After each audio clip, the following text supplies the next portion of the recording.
Hi, I'm Jillian, and I own a online health and fitness coaching business. I give Google Slides a 4 out of 5, and for more reviews like this, click below. So before I had Google Slides, I mostly used PowerPoint, and PowerPoint works just fine for slides that I'm working on my own. But Google Slides is much better for collaboration because I can send people things to edit and it actually edits in real time versus me having to send back and forth PowerPoint documents.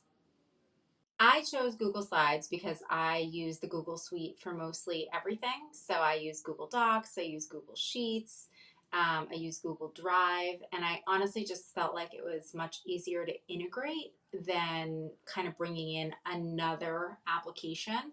Makes my life easier because everything sits within the same email address, so I don't have to log into a bunch of different platforms.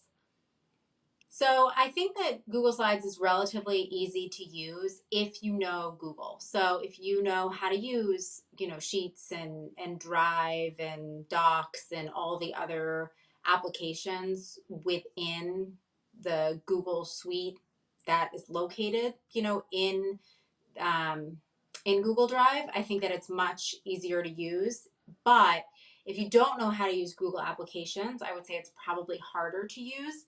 I personally have been using Google applications for a long time. I've had Gmail for a long time.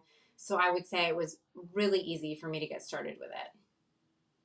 As far as recommendations go, I would say if you're going to use Google Slides, you should use the rest of the Google platform. You'll find it much easier to integrate with the rest of your work if you're using the rest of the Google platform.